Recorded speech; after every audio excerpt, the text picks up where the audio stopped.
small business owners, large corporations and the super wealthy could fare well under President Donald Trump's tax plan. The middle class could come out ahead too, but the plan has too many holes to determine how individual taxpayers would be affected. The plan would reduce the number of tax brackets from 7 to 3, 12%, 25% and 35%. But it doesn't specify the income levels for each bracket. Those are important details, which will be sorted out by Congress. Trump is scheduled to unveil his tax plan Wednesday at an event in Indiana. The plan was outlined by senior administration officials who asked for anonymity because they were not authorized to be quoted on the details of the framework ahead of the president's remarks. The plan has more winners than losers, largely because Trump is leaving it to Congress to figure out how to pay for it or whether to pay for it. Winners, corporations.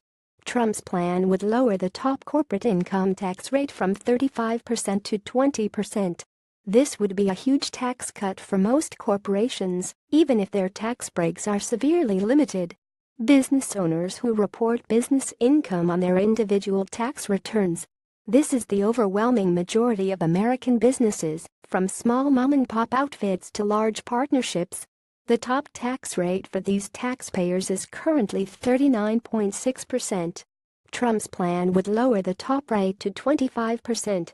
The super-rich. Trump's plan would eliminate the federal estate tax.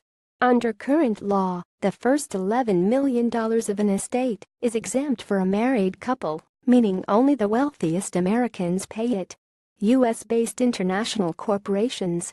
Trump's plan would end the U.S. practice of taxing the foreign profits of U.S.-based corporations. Under current law, the money is taxed if it is brought back to the U.S., the middle class, maybe.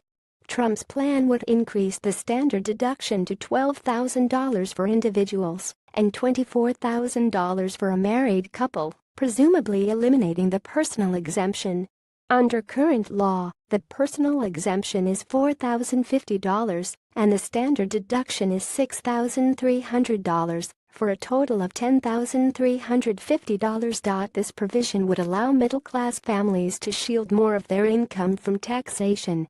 However, it's impossible to say how they would fare overall because Trump's plan doesn't specify the income levels for each tax bracket. Administration officials said Trump's plan would be at least as progressive as the current tax code. Losers, the national debt. Trump's plan doesn't include enough details to precisely project its impact on the government's finances. But the rate cuts for businesses and individuals are sure to add to the nation's mounting debt. Administration officials said the plan would not add to the debt when economic growth is taken into account.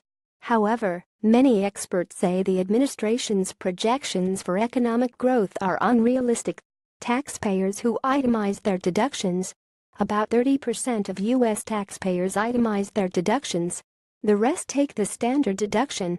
Trump's plan would eliminate most itemized deductions, with the exception of deductions for mortgage interest and charitable donations. If Trump's plan became law, many of these taxpayers would probably start taking the larger standard deduction. U.S.-based international corporations. They show up as winners and losers because Trump's plan would impose a one-time tax on an estimated $2 trillion in foreign profits that U.S. corporations have invested overseas. Trump's plan does not specify a tax rate, leaving it to Congress.